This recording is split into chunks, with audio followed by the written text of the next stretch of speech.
This is the CHRILLCAST. I'm Chris. And Will. And it's 2003, baby.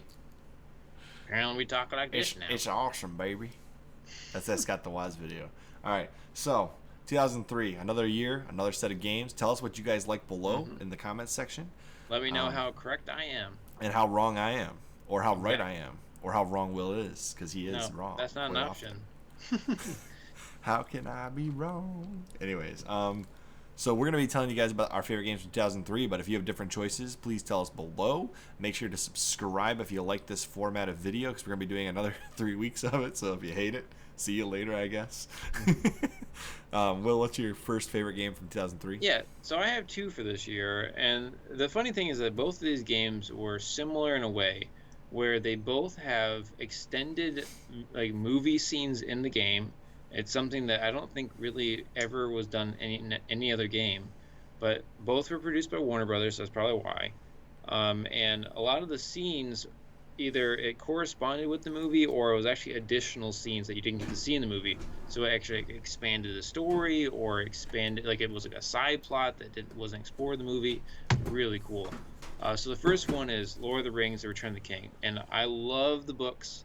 They're very different from the movies, but it's probably one of my favorite series of all time, and I love the movies as well.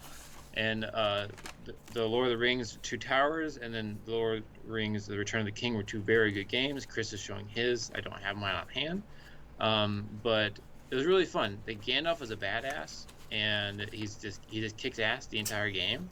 Yep, yes he does. And you can play as different characters. You can play as Samwise, and you can play as Aragorn. And Legolas is really cool because he has the two little dagger things he whips out and stabs the orcs with. That's a good game too. It's a completely different That's genre, my favorite Lord of the Rings game. I'd have to think about that one, but this was, I don't know, they're very simple games. You're very much within a confined arena. It's very much like set pieces each time, so you have a set battle that's happening, and you're interacting with that particular battle one part at a time. It's not open world or anything like that. And it's just really fun. You can level up your characters. You can unlock characters that not necessarily actually in those scenes in the movie or in the books. And it's all the same in the wrong voice places, actors. Right? Say it again? You can put the characters in the wrong places. Exactly. And all the voice actors come back. So it's the Ian McKellen for Gandalf, and you have the actual voice actors for all the other characters. It is really good, really well done, and I think it actually expands on the story just enough where it kind of gives some context to some of the movie scenes that maybe weren't explored well enough. And yeah, it's pretty cool. And also, this is the version of Gandalf that I have in my head. Gandalf is just messing things up. It flies completely in the face of what Tolkien is going for in the books, because he's very anti-war in the books. But it's great. It's still great. I don't care.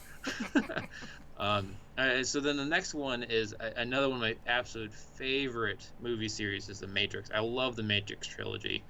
It's just there's so many good messages in it. I love how it was just such a revolutionary movie series. And this game, I don't know if it did very well because it doesn't focus around any of the main characters. You don't play as Trinity or Neo or Morpheus. You play as a couple of side characters that are introduced in the second movie.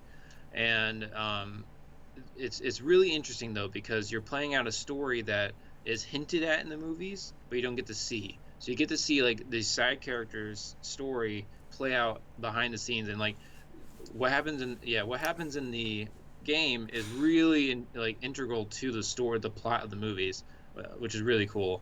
And I don't know, I thought it did a really good job with slowing down and actually giving you the slow-mo camera stuff in the movies. And you have really cool fight sets. There are definitely some parts of the game are really frustrating because this mechanics are just terrible. If they remade this game now, it would be much better. But it was on the original Xbox. It's kind of clunky. But it made me these are now some of my favorite characters. So Ghost and Niobe. I love these characters now. So every time I see them in the movies, I have this whole extra plot in my head that really fleshes out the characters. And it's directed by the Wachowski sisters. So yeah, it's really cool. Very cool.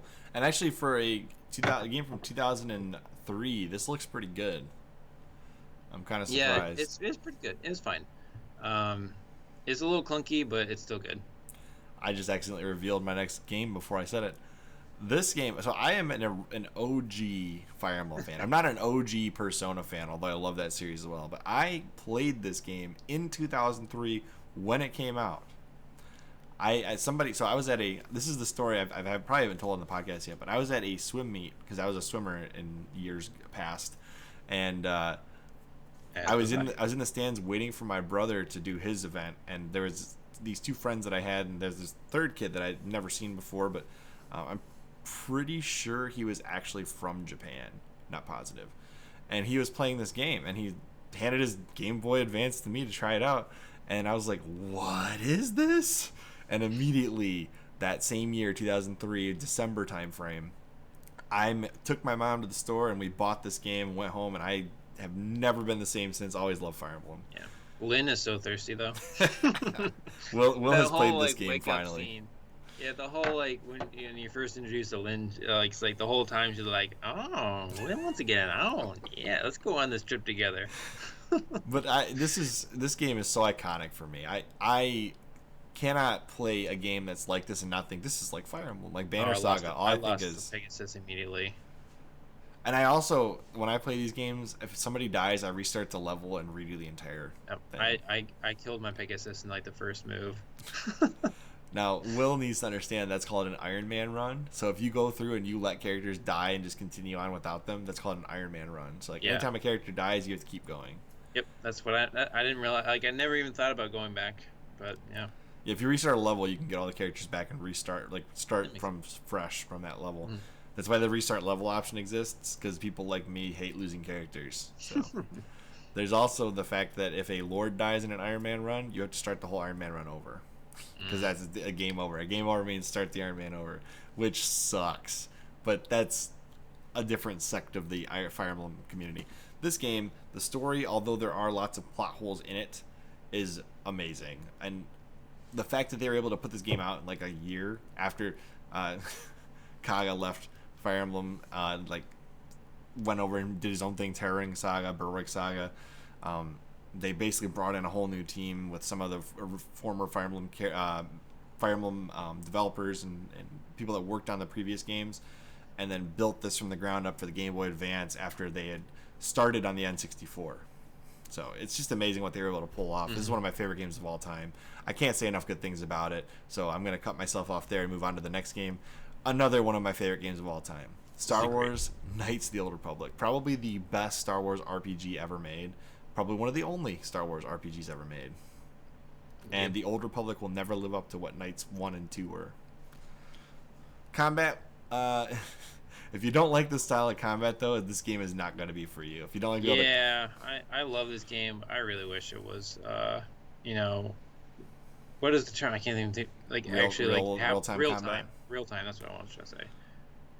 And it's not that this isn't real-time combat. It's just real-time combat that you can't control. Yeah, I want to control it. I want to hack and slash. Yeah, you want to be able to actually. You want it to be Jedi Fallen Order. Yes. But that's not what this game is. So No. I love the story. I love making choices in the Star Wars universe and affecting the plot. And this is the reason why I love Mass Effect, is because I love Knights of the Old Republic. And if they remade Knights of the Old Republic in the Mass Effect engine, where you could do like that real-time combat mixed with the RPG elements and everything else they did in Mass Effect, I think that would be one of the greatest combinations of Star Wars and a game engine ever. So that's my opinion. Star Wars Knights of the Republic will always be one of my favorite games and my favorite Star Wars game, other than Pod Racer.